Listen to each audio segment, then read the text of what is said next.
and let's talk about this idea about how do you integrate sports whenever you're teaching any other subject, and how do you bring in storytelling, or what is it that the national education policy is really saying about how do you tell stories and what kinds of stories are expected, and more importantly, what is the outcome that you want out of integrating the sports or integrating the storytelling method in your teaching of your normal content, whichever subject you're engaged with. I believe in the way I interpret these ideas of integration of certain other subjects in an interdisciplinary fashion, that we need to be developing certain higher order thinking skills, because that's something that the NEP 2020 keeps calling out. Therefore, what I'm going to be saying again today is what is being chalked out as the content, pedagogy and assessment in NEP 2020. We've done this in the previous episodes, and you could go back to those and you'll see the button up there where you might want to go back to details about what the NEP is saying. So today we're focusing on the pedagogy of integrating sports and integrating storytelling. And therefore, the pedagogical content of NEP it needs to be competency based. For integration of subjects, there is no separation of subjects, multilingual teaching as we know, experiential learning, integration of technology, development of a scientific temper, and other aspects of the NEP are open up there on this slide for you. The two words in white, sports and storytelling, those are the two things that we are going to talk about in this episode, and let's get started right away. Okay, so critical thinking is what I would like to focus on for both storytelling as well as for integrating sports. That's what my presentation is going to focus on, and that's the way I have understood NEP 2020. So let's begin by first trying to understand what is critical thinking and why do you need it in life. There's a lot of confusion between critical thinking and creative thinking, critical thinking and criticizing, for example, when I'm training teachers. So critical thinking, chikitsa karna ya kisi ki jaanch padtal karna, ya the pros and cons, or trying to evaluate something. When you evaluate something, that is known as critical thinking. So when you're evaluating options, for example, and making a choice, shall I take this course or shall I take that course for my higher studies? That's critical thinking. Whenever you are thinking about the pros and cons, let's say even of national education policy, if you say that, oh, this is a great policy, we all love it, and that's why I'm doing so much work on it, but can you critically analyze a few things which you may not be agreeing with? For me, I feel that there are some aspects of the policy, for example, gifted education. I think all children are gifted in one way or the other, and so I might be able to critique it. What are the pros and cons? Another way of encouraging critical thinking is whenever you ask for an evidence to accept any conclusion, if someone is telling you something, don't believe it. That's why there is so much of fake news going on. What's the evidence we have? And that's critical thinking. When you're comparing and contrasting two ideas, we've done a lot of this when we do the Venn diagram to avoid misconceptions in any subject area. When you're able to see that this statement that someone is making is actually illogical, it doesn't square up, you are actually exercising evaluation and critical thinking.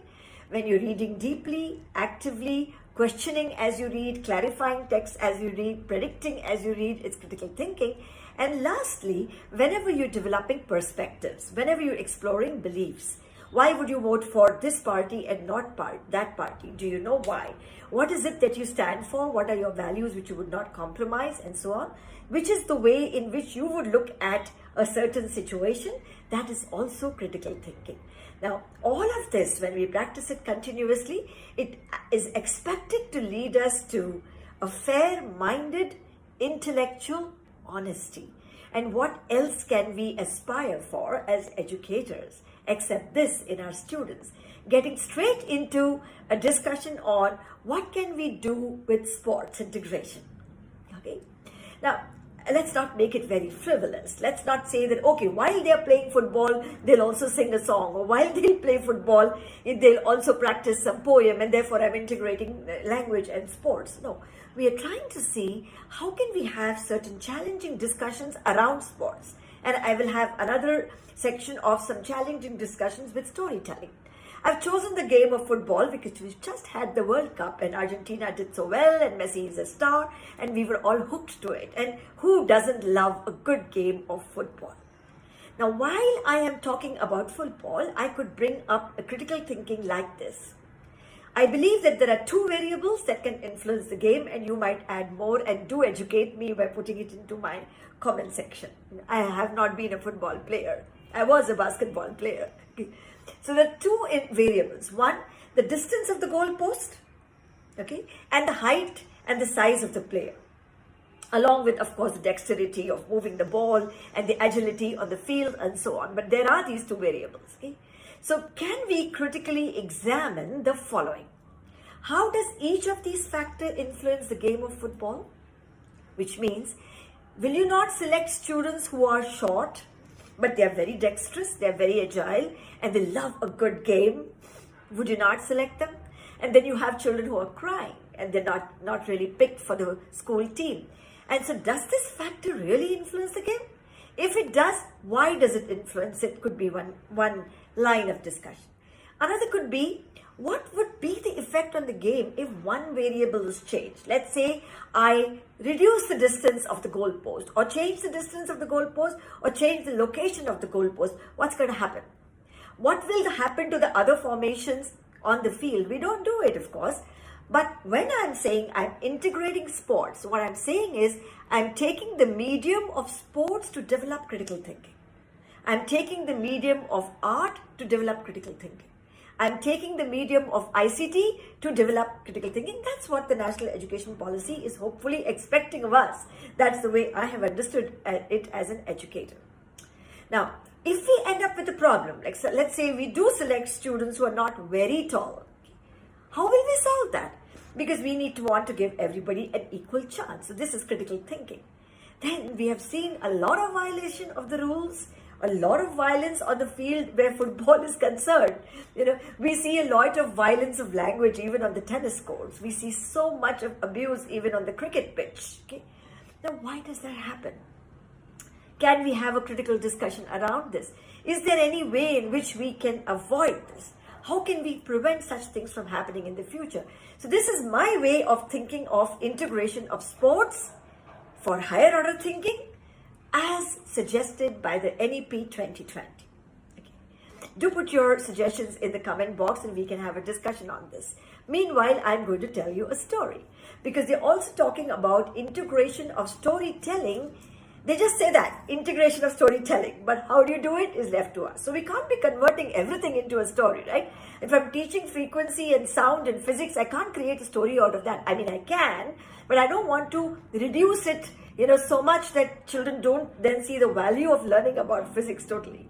But when I'm telling stories, how do I bring in critical thinking is my question. Okay? And therefore, everything that you look at, whether it is art, storytelling, ICT, etc., whatever you're looking at NEP, always keep higher order thinking skills in mind. Critical thinking is the way I look at it. So I've taken a story of a circus. Let's say, आजकल तो कोई circus होती नहीं है, दिखता भी नहीं है. And even if they come, that Rambo circus people, there is no animal show there. When we were kids, they used to have a lot of animal show, but thank God it has stopped. But there were a lot of stories of human and animal conflict. Here is a story prompt. There's probably a story in the news report. We can discuss this in the class. We can say that, you know what? 2 lions attacked their trainer in a circus.